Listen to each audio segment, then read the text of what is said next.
Famed sheep rancher and businessman Charles Monroe Bair came to Montana from Ohio in 1883, working his way west as a conductor on the Northern Pacific Railroad.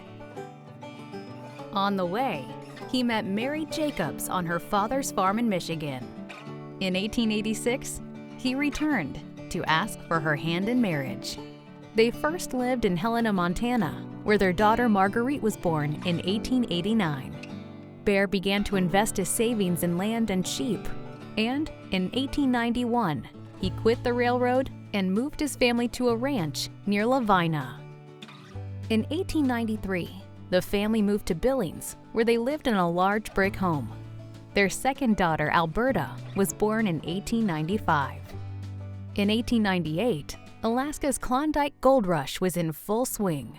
Bair sold his sheep to invest with two other partners in the fabrication of permafrost thawing machines that could be used to extend the time one could mine for gold in the frozen north. He traveled alone to Alaska, taking thawing machines with him to sell to those who had staked claims. He also bought his own claims that produced gold, and he resold the claims for profit.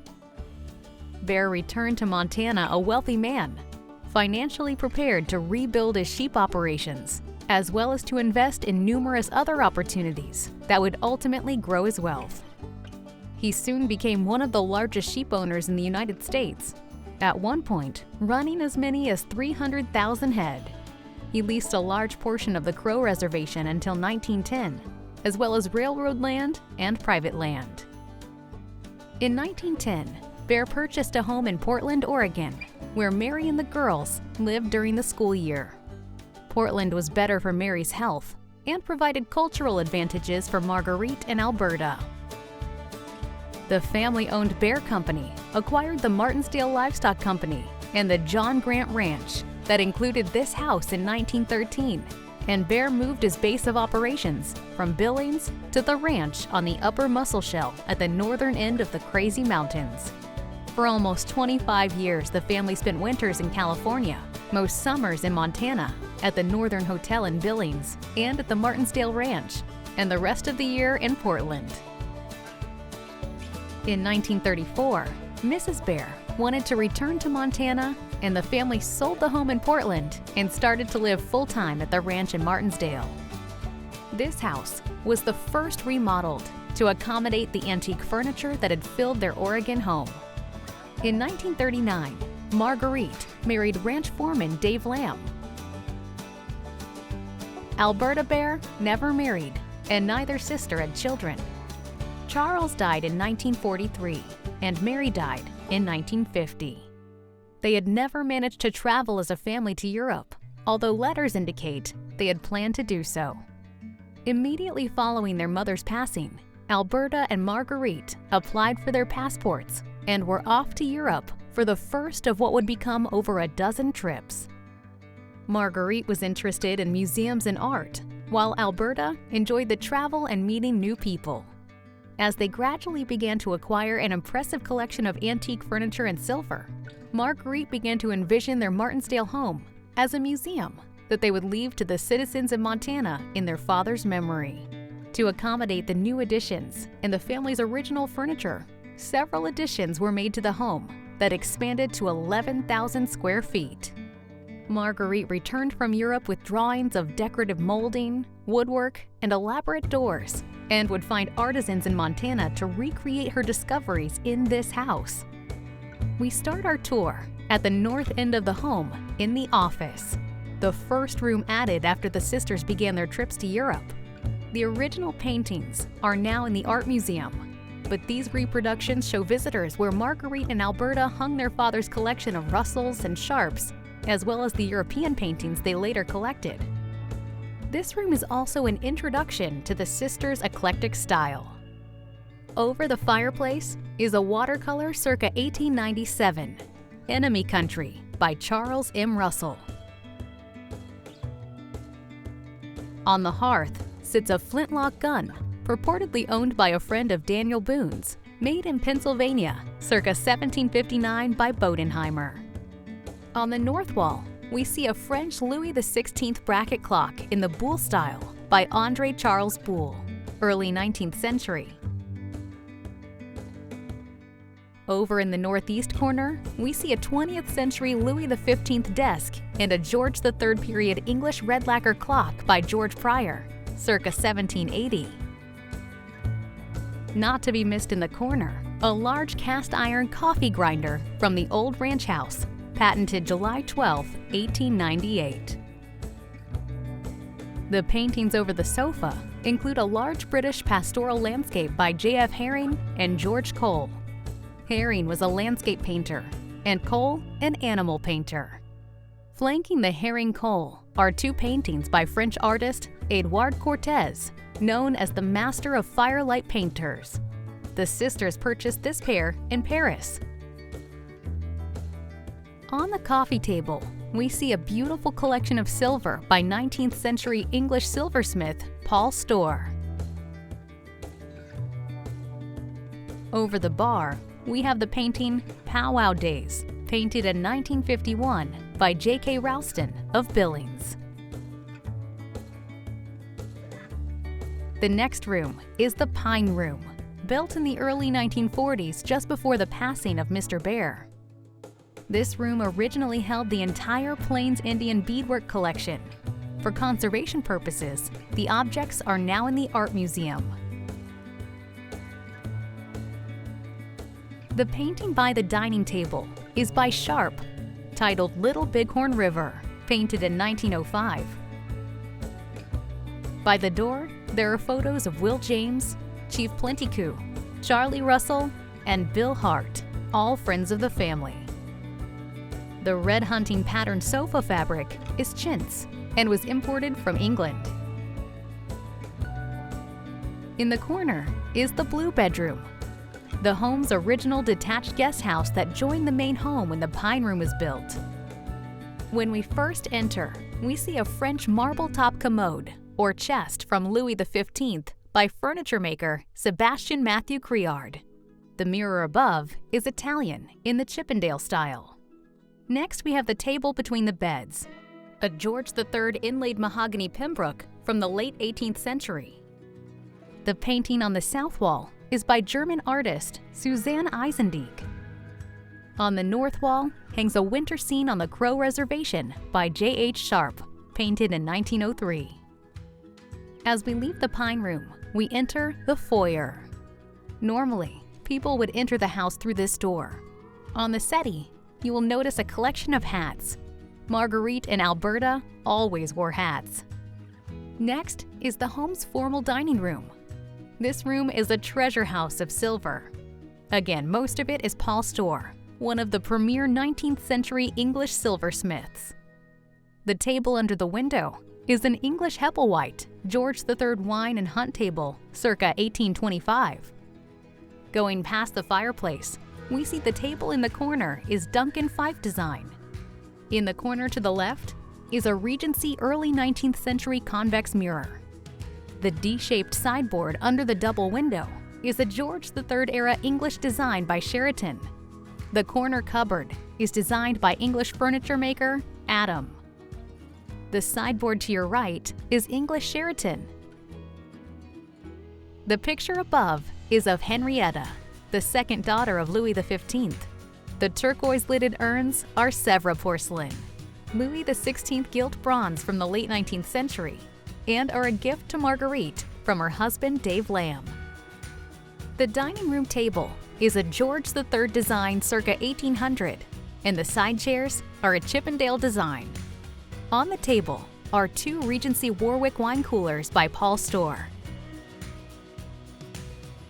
Here we see a 1908 still life of apples by J.H. Sharp and a Sheraton table underneath. The torches on this table are French from the late 18th century in the Louis XVI style. The fish scale tureen is Meissen, of fine German porcelain. The carpets in this room are very fine Persian carpets. The carpet under the dining table is a Lavar Kierman. The chandelier is a neoclassical cut glass design. In the short hallway, we see a J.H. Sharp painting from 1905 of Mr. Bair's favorite fishing hole on Pryor Creek. The two wheelback chairs are Hepplewhite George III mahogany. Next, we come to the green bedroom, also known as Dad's room. This was originally Mr. Bair's room, with a screen porch that ran the east side of the house. The sisters enclosed the porch sometime in the 1960s. The English desk is by furniture designer Adam, after a design by Rosar. Adam often used inlaid Greek urn designs in his work. On the wall, we see a French Edouard Leon Cortez painting, Rue Royal Snow Scene, circa the 1950s. The commode is another Louis XV by Michard, circa 1764. The mirror is French, as are the oil lamps that have been electrified. The photo is of Mary Bair. The French pink daybed is supposedly a match to one owned by Gloria Vanderbilt. The twin beds are French. The Chinese desk between the beds was made into a humidor. Above the bed, to the south, is the painting Girl with Hat Boxes by German painter Dietz Edzard. From the green room, we come to the parlor, or the formal living room. In 1936, Charlie and Mary celebrated their 50th wedding anniversary. The couple remodeled this room for the occasion. Immediately to the left of the door stands a satinwood Sheraton desk, as well as Charlie Russell paintings and letter from Russell on the wall. The very small watercolor below the letter is by Joseph Henry Sharp. Two English gilded armchairs sit in the center of the room. The chairs were designed by Adam, circa 1780. The green velvet-covered stools are English from the George III era. The small commode on the north wall was designed by Guillaume Schwinken in 1768. On either side of the bay window are two matching French commodes that were in the collection of the Bourbon princes of Monza, France, from about 1830. Near the bay window sits an 18th century English pie crust table. On each side of the fireplace are Wedgwood shells specifically designed for the Sèvres porcelain perfume burners centered in them. The urns date about 1770 through 1780 from the Louis XVI period. The mirror above the fireplace is English, similar to the one in the dining room. The little porcelain fruit coolers are English, as are the early crystal lamps. To the right of the fireplace is a Sheraton sandalwood oval Pembroke table, also known as a drop-leaf table. This table dates to the late 18th century and is again from the George III era. The grandfather clock is by Bradshaw and Riley from Coventry, England. This clock features Regency inlaid mahogany circa 1815. Down the hallway from the parlor is Alberta's room. Most of the furniture in this bedroom is from the Federal style. One way to note this by looking at the olive branches and dove on the handles of the commode. The bed is American, again in the Federal style, carved about 1820 from mahogany and bird's eye maple. The little knee-hole desk is a late 18th century English piece in the George III style. The commode on the west wall is an American Federal style from Massachusetts, crafted in 1800. The mirror above it is Louis XVI from the late 18th century, featuring an Italian design. Just down the hall, we come to Marguerite's room. There are two outstanding pieces in this room: the fine George III Adam bed with its canopy, and the Louis XV commode from the mid-18th century. The mirror above is English Chippendale from 1775. The bed dates to about 1780. Next to the bed is a George III inlaid satinwood Pembroke table, late from the 18th century. The chest on the east wall, on your left as you walk through, is a Regency inlaid mahogany bow-fronted style from the early 19th century. The secretary on the south wall, by the bathroom door, is George III inlaid mahogany bookcase circa 1900, and the love seat is American Rococo Revival style in the Serpentine manner, circa 1850. Next, we have the white bathroom, which is literally the room that holds the bath. The marble around the sinks is Norwegian rose marble. The wallpaper and curtains were specially made to match the Greek motif of the sinks. The fixtures are gold, and the chandelier is Louis XV style American with cut glass and gilt metal. The last room on the tour is the white bedroom. Going around the room clockwise, the clock on the wall is a tortoiseshell, French, a Louis XV bull bracket clock from the mid-18th century. Next, we see a Venetian Rococo-style bureau bookcase carved and painted in the 20th century. Next, there's an English George III tripod tea table with ball and claw feet. At the end of the sofa is a cellaret on a stand, George III mahogany piece from England in the late 18th century. In the middle of the room sits the George IV sterling silver three-piece tea set made by Rebecca Eames and Edward Bernard in London in 1823.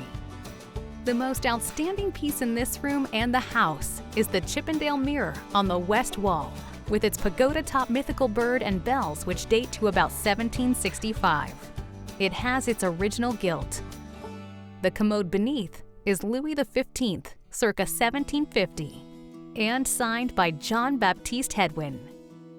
The pair of Italian neoclassical bronze gilt metal candelabras are 19th century, made by sculptor Francesco Righetti.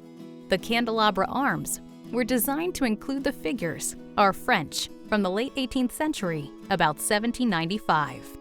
The bureau plate, or desk, in the corner is Louis XV and has a French jewel casque with several plaques, along with a very fine Chinese export porcelain tureen, circa 1775.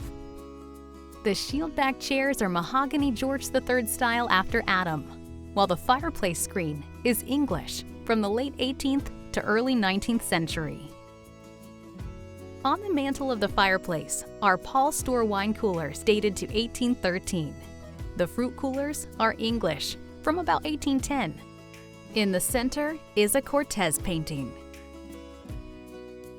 The table to the left of the fireplace is a very fine example of Louis XV furniture, with marble top and a marquetry inlaid a chiffonnier, made by Michel Bair in 1740. Marguerite, Dave, and Alberta continue to live in Martinsdale and run the ranch and other family investments. Dave Lamb passed away in 1973, with Marguerite following in 1976. Alberta died in 1993 at the age of 97. The family left no heirs and bequeathed all of their holdings to the citizens of Montana in the form of this museum, scholarships, and trust funds benefiting hospitals, libraries, universities, mental health programs, youth organizations, and museums. Together, Marguerite and Alberta plan to leave this home as a museum to be visited and enjoyed by others after their deaths. It was ultimately left to Alberta to shepherd their shared vision through to completion. Both sisters wanted its name to reflect their love for their parents and the family's genuine closeness. Hence, we have the Charles M. Bair Family Museum.